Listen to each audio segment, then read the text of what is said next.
Hello दोस्तों, स्वागत है आपका मेरे YouTube channel Asia on wheels में। कैसे हैं आप सब? उम्मीद है सारे ठीक ही होंगे, बढ़िया होंगे, अपने घर में सेफ होंगे। दोस्तों, आज की वीडियो थोड़ी स्पेशल होने वाली है क्योंकि आज मैं आपको बताने वाला हूं वैष्णो देवी की संपूर्ण जानकारी, जिसमें मैं आपको बताऊंगा कि किस तरीके से माता वैष्णो देवी कटरा में जो उनका भवन है वहां तक पहुंची थी, उनके पीछे क्या रहस्य था, उन्होंने किसका वध करा था और वो किस काम के लिए जाने जाती थी, उनका पहले का नाम क्या था। आज की वीडियो में मैं आपको सारी संपूर्ण जानकारी मां वैष्णो देवी से रिलेटेड बताऊंगा। दोस्तों, वीडियो को स्किप मत करिएगा, इस वीडियो थोड़ी लंबी बन जाएगी तो देखिएगा, और जितना हो सकेगा मैं आपको अच्छी इन्फॉर्मेशन देने की ट्राई करूंगा। दोस्तों, अगर वीडियो अच्छी लगे तो प्लीज़ वीडियो को लाइक कीजिएगा, अपने दोस्तों के साथ शेयर कीजिएगा, और दोस्तों अगर मेरे चैनल पर नए हैं तो प्लीज़ चैनल को सब्सक्राइब जरूर कीजिएगा। वैष्णो देवी मंदिर हिंदू मान्यता अनुसार शक्ति को समर्पित पवित्रतम हिंदू मंदिरों में से एक है, जो भारत के जम्मू और कश्मीर में वैष्णो देवी की पहाड़ी पर स्थित है। इस धार्मिक स्थल की आराध्य देवी वैष्णो देवी को सामान्यतः माता रानी और वैष्णवी के नाम से भी जाना जाता है। यह मंदिर जम्मू और कश्मीर राज्य के जम्मू जिले के कटरा नगर के समीप स्थित है। यह उत्तरी भारत में सबसे पूजनीय पवित्र स्थलों में से एक है। मंदिर 5200 फीट की ऊंचाई पर कटरा से लगभग 12 किलोमीटर की दूरी पर स्थित है। हर वर्ष लाखों तीर्थयात्री इस मंदिर का दर्शन करते हैं और यह भारत में तिरुमला वेंकटेश्वर मंदिर के बाद दूसरा सर्वाधिक देखा जाने वाला तीर्थ स्थल है। इस मंदिर की देखरेख श्री माता वैष्णो देवी तीर्थ मंडल श्राइन बोर्ड द्वारा की जाती है। तीर्थ यात्रा। यहाँ तक पहुँचने के लिए उधमपुर से कटरा तक एक रेल संपर्क को हाल ही में निर्मित किया गया है। माता वैष्णो देवी का स्थान हिंदुओं का एक प्रमुख तीर्थ स्थल है, जहाँ संपूर्ण भारत और विश्व भर में लाखों श्रद्धालु दर्शन के लिए आते हैं। प्रचलित मान्यताएं। श्री माता वैष्णो देवी को लेकर कई कथाएं प्रचलित हैं। एक प्रसिद्ध प्राचीन मान्यता के अनुसार माता वैष्णो के एक परम भक्त श्रीधर की भक्ति से प्रसन्न होकर मां ने उसकी लाज रखी और दुनिया को अपने अस्तित्व का प्रमाण दिया। हिंदू महाकाव्य के अनुसार मां वैष्णो देवी ने भारत के दक्षिण में रत्नाकर सागर के घर जन्म लिया। उनके लौकिक माता पिता लंबे समय तक निसंतान थे। देवी बालिका के जन्म से एक रात पहले रत्नाकर ने वचन लिया कि बालिका जो भी चाहे वह उसकी इच्छा के रास्ते में कभी नहीं आएंगे। माँ वैष्णो देवी को बचपन में त्रिकुटा नाम से जाना जाता था। बाद में भगवान विष्णु के वंश से जन्म लेने के कारण वह वैष्णवी कहलाने लगीं। जब त्रिकुटा 9 साल की थी तब उन्होंने अपने पिता से समुद्र के किनारे तपस्या करने की अनुमति चाही। त्रिकुटा ने राम के रूप में भगवान विष्णु से प्रार्थना की। सीता की खोज करते समय श्री राम अपनी सेना के साथ समुद्र के किनारे पहुंचे। उनकी नज़र गहरे ध्यान में लीन इस दिव्य बालिका पर पड़ी। त्रिकुटा ने श्री राम से कहा कि उन्होंने उन्हें अपना पति के रूप में स्वीकार किया है। श्री राम ने उन्हें बताया कि इस जन्म उन्होंने माता सीता के प्रति निष्ठावान रहने का वचन लिया है, लेकिन भगवान ने उन्हें आश्वासन दिया कि कलयुग में वह कल्कि के रूप में प्रकट होंगे और उनसे विवाह करेंगे। इस बीच श्री राम ने त्रिकुटा से उत्तर भारत में स्थित माणिक पहाड़ियों की त्रिकुटा श्रृंखला में अवस्थित गुफा में ध्यान में लीन रहने के लिए कहा। रावण के विरुद्ध श्री राम की विजय के लिए मां ने नवरात्रि मनाने का निर्णय लिया। इसलिए उक्त संदर्भ में लोग नवरात्रि के 9 दिनों की अवधि में रामायण का पाठ करते हैं। श्री राम ने वचन दिया था कि समस्त संसार द्वारा मां वैष्णो देवी की स्तुति गाई जाएगी। त्रिकुटा वैष्णो देवी के रूप में प्रसिद्ध होंगी और सदा के लिए अमर हो जाएंगी। समय के साथ साथ देवी माँ के बारे में कई कहानियाँ उभरी। ऐसी ही एक कहानी है श्रीधर की। श्रीधर माँ वैष्णो देवी के प्रबल भक्त थे। वह वर्तमान कटरा कस्बे से 2 किलोमीटर की दूरी पर स्थित हंसली गांव में रहते थे। एक बार माता ने एक मोहक युवा लड़की के रूप में उन्हें दर्शन दिए। युवा लड़की ने विनन पंडित से भंडारा आयोजित करने के लिए कहा। पंडित गांव और निकट की जगहों से लोगों को आमंत्रित करने के लिए चल पड़े। उन्होंने एक स्वार्थी राक्षस भैरवनाथ को भी आमंत्रित किया।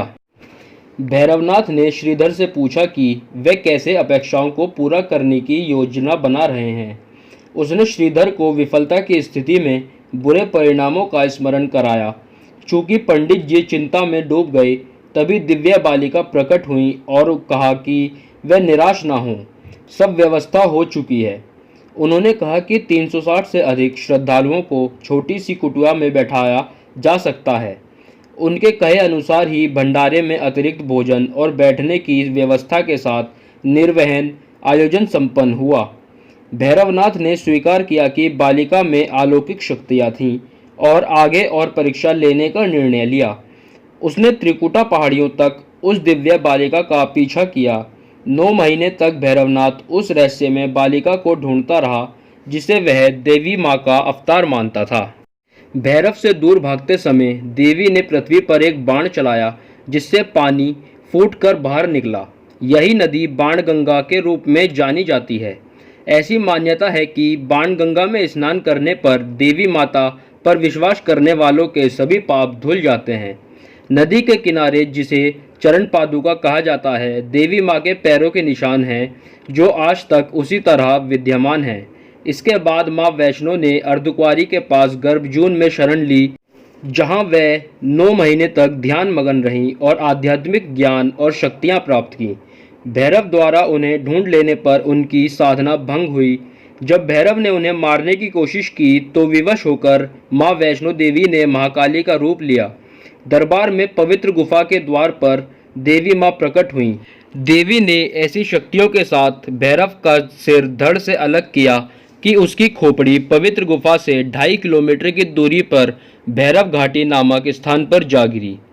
भैरव ने मरते समय क्षमा याचना की। देवी जानती थी कि उन पर हमला करने के पीछे भैरव की प्रमुख मंशा मोक्ष प्राप्त करने की थी। उन्होंने न केवल भैरव को पुनर्जन्म के चक्र से मुक्ति प्रदान की, बल्कि उसे वरदान भी दिया कि भक्त द्वारा यह सुनिश्चित करने के लिए कि उसकी तीर्थ यात्रा संपन्न हो चुकी है, यह आवश्यक होगा कि वह देवी माँ के दर्शन के बाद पवित्र गुफा के पास भैरवनाथ के मंदिर के दर्शन भी करे। इस बीच वैष्णो देवी ने 3 पिंड सहित एक चट्टान का आकार ग्रहण किया और सदा के लिए ध्यान मगन हो गईं। इस बीच पंडित श्रीधर अधीर हो गए। वे त्रिकुटा पर्वत की ओर उसी रास्ते आगे बढ़े जो उन्होंने सपने में देखा था। अंततः वह गुफा के द्वार पर पहुंचे।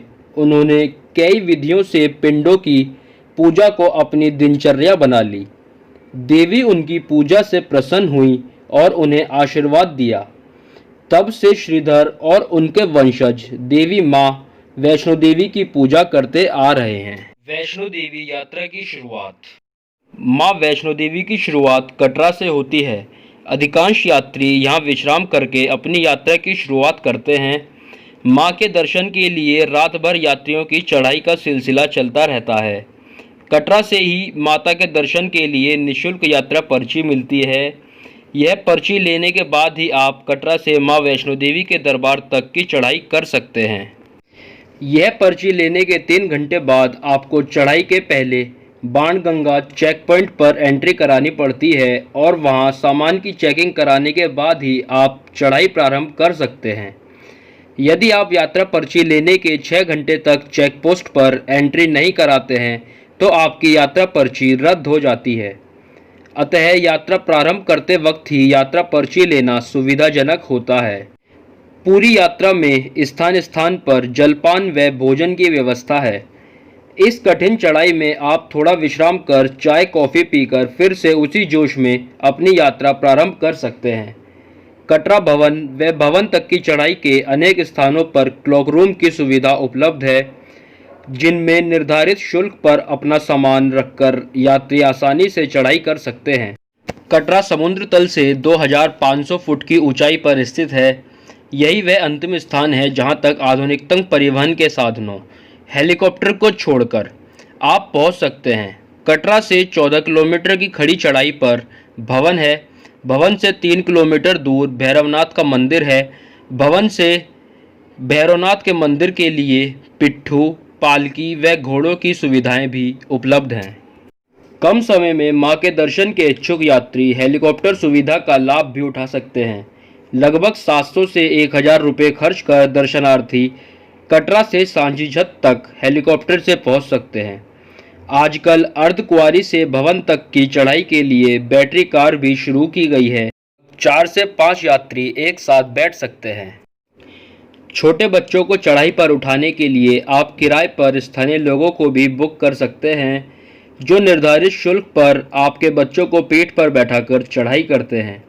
एक व्यक्ति के लिए कटरा से भवन तक की चढ़ाई का पालकी, पिट्ठू या घोड़े का किराया 250 से 1000 रुपये तक होता है। इसके अलावा छोटे बच्चों को साथ बैठाने या ओवरवेट व्यक्ति को बैठाने पर आपको अतिरिक्त शुल्क देना पड़ेगा। परिवहन। वैष्णो देवी का निकटतम बड़ा शहर है जम्मू, जो कि रेल मार्ग, सड़क मार्ग और वायु मार्ग द्वारा भारत के तमाम बड़े शहरों से जुड़ा है। जम्मू तक बस, टैक्सी, ट्रेन या हवाई जहाज के मदद से आया जा सकता है। जम्मू भारत के राष्ट्रीय राजमार्ग 1A पर स्थित है तथा ब्रॉड गेज लाइन द्वारा भारत के रेलजाल से जुड़ा है। पूर्वतः रेलवे की मदद से केवल जम्मू तक पहुंच पाना संभव था, परंतु वर्ष 2014 में कटरा को जम्मू बारामूला रेल मार्ग से श्री माता वैष्णो देवी कटरा रेलवे स्टेशन के जरिए जोड़ दिया गया, जिसके बाद सीधे कटरा तक रेलवे द्वारा पहुंच पाना संभव है। गर्मियों में तीर्थयात्रियों की संख्या में अचानक वृद्धि के मद्देनजर अक्सर रेलवे द्वारा प्रतिवर्ष दिल्ली से कटरा के लिए विशेष ट्रेन भी चलाई जाती हैं। आसपास के दर्शनीय स्थल। कटरा व जम्मू के नज़दीक कई दर्शनीय स्थल व हिल स्टेशन हैं, जहां जाकर आप जम्मू की ठंडी वादियों का आनंद ले सकते हैं। जम्मू में अमर महल, बहू fort, Mansar lake, Raghunath temple आदि देखने लायक जगह हैं। जम्मू से लगभग 112 किलोमीटर की दूरी पर पटनी टॉप एक प्रसिद्ध हिल स्टेशन है। सर्दियों में यहां आप स्नोफॉल का भी आनंद ले सकते हैं। कटरा के नज़दीक शिवखोड़ी, मंसार झील, बाबा धनसार, मानतलाई आदि दर्शनीय स्थल हैं। तो गाइज, आज की स्पेशल वीडियो के लिए बस इतना ही। आई होप आपको वीडियो अच्छी लगी होगी। अगर वीडियो अच्छी लगी तो प्लीज़ वीडियो को लाइक कीजिएगा, अपने दोस्तों के साथ शेयर कीजिएगा और अगर मेरे चैनल पे नए हैं तो प्लीज़ चैनल को सब्सक्राइब जरूर कीजिएगा। सो दोस्तों, मिलते हैं ऐसी किसी नई वीडियो के साथ। तब तक के लिए घर में रहिए, सुरक्षित रहिए।